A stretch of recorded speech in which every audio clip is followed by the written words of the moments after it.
Welcome to Market Matters. I'm Charlotte Chong, joined by Khoo, Chong. Today, company news, we have UOA Development Bhd.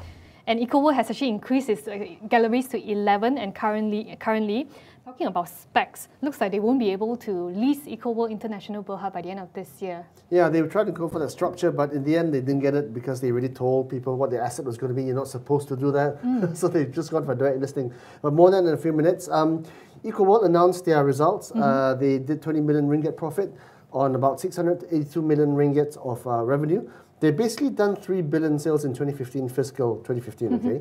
Which is not bad, considering they just started a couple of years ago, compared to SP Setia, which is the former chairman's former employer.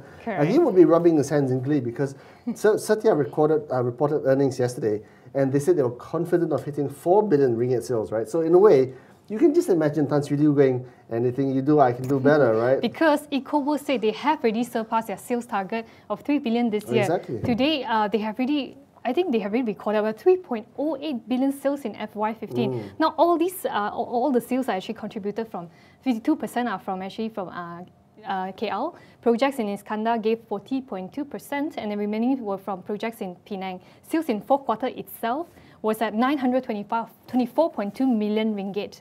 Yeah, so I mean, they've got interesting names like Eco Sanctuary, Eco Terraces, Eco Meadows, Eco Tropics, Eco Business Park. Everything's eco. I wonder what happens when the Earth actually does really die, and what they're going to name their project instead. Sorry, so we're not going to be here. Yeah, but exactly. So new launches coming up. So cumulative sales are from, like what you say, all the ecos, and ongoing projects actually include Eco Majestic, Eco Sky and Saujana Glenmary in the Klang Valley, Eco Botanic, Eco Spring. Now they are actually banking on 11 ongoing projects, and this particular one, which they are going to launch next year in FY 2016, it's named Bukit Bintang City Centre BBCC, which worth about 8.7 billion ringgit. And this project is interesting because it's located at the heart of the KL's Golden Triangle. Do you know what? This is the former Pudu jail. You know that? I know. Owned by UDA Holdings, who could have developed it themselves, but interestingly asked Tan Sri Liew and his team to instead develop it on their behalf. So I find it very interesting. I just hope they don't see any creepy crawlies come out late at night. But, oh dear.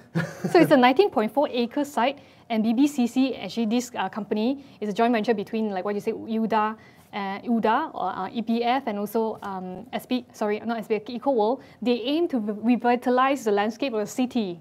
That's what they say. Freudian slip right there, that's what they Charlotte Chong. Just a bit of UOA International. They wanted to do this as a SPAC previously. Now it's going to be a direct listing. This is all their non-Malaysia projects. They're going to be launching this, I think, next year, 2016. They'll take about 30% stake in UOA International. Exactly. In the middle of applying to the SC for approval. There's 4 projects. They're all in London. Okay, 4 projects. One in Australia, West Village. And one in Australia, yeah, West Village. So to take it all home, UOA, they have surpassed their FY15 target. They have already recorded 3.02 billion sales. Now they are banking on new projects, and especially this one called Bukit Bintang City Centre, worth about 8.2 billion ringgit. Also in their pipeline next year are Eco Forest, Eco Marina, and Eco Gardens. Now let's move on to the last segment in our show. Insider Asia Stock of the Day. UOA Development Bhd is another property player. The stock closed unchanged at 2.11 today, and it was also picked as Insider Asia Stock of the Day on August 24th this year. Do you know why actually it likes it? Well, I mean, above average dividend yields, high profit margins, cash-rich balance. You know, all the typical Insider Asia hallmarks are there, right? Cash-rich balance sheet, growing base of recurring income. And the property sector's been so badly hit this year that, you know, a lot of these, actually they're quite big. UOA are quite big by way of market value, but their shares have been hit just with most of the property sector. So they're starting to look attractive from a valuation standpoint. Talking about financial results, net profit actually up 54% to 158.5 million. Revenue up 40.7% to 492.2 million ringgit. Now, IA likes the stock other than, you know, above average yield. They say unbilled sales stood at 1.5 billion at end September, which will actually help sustain the earnings until March 2017, 2 years from now. Yeah. I saw, look at the dividends, right? 13 cents per share last year. That's 6.5% of yield. That's about 2 percentage points better than fixed deposits, right? They expect to maintain a dividend at 13 cents for the ongoing future. Net cash is about 768 million ringgit. That's not bad. That's about 50.5 cents per share. And then the valuations, that's probably the best thing. Just a trading 12-month PE of 8.1 times. and 1.1 times book value. Cheap. Exactly. If you compare it with other peers, average was at about PE of 9 to 10 times. So PE of about 8.1 times is actually considered quite, not very cheap, but considered quite affordable to some of the investors out there. Exactly. If you strip out the cash portion, that means UOA is trading at just 6.0 times PE. Trading, and if you look at it versus the industry, with the industry's trading at 9 to 10 times earnings, UOA is extremely cheap. And if you look at it, most developers are in a net debt position. UOA is net cash.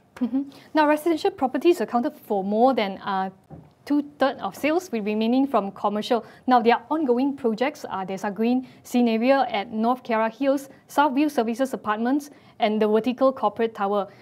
To wrap it up, IA likes the stock because of its above market average yield, high profit margins like what you said just now, cash-rich balance sheet, and growing base of recurring income.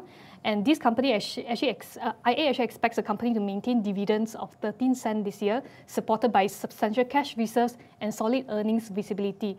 Valuations are attractive at a trailing 12-month of 8.1 times and 1.1 times book. That's all we have today. I'm Charlotte Chong together with Khoo. If you want to know more information about the stocks that we have been talking, please visit www.dhmarkets.com or pick up a physical copy of DH Financial Daily or Weekly. And good luck and good night.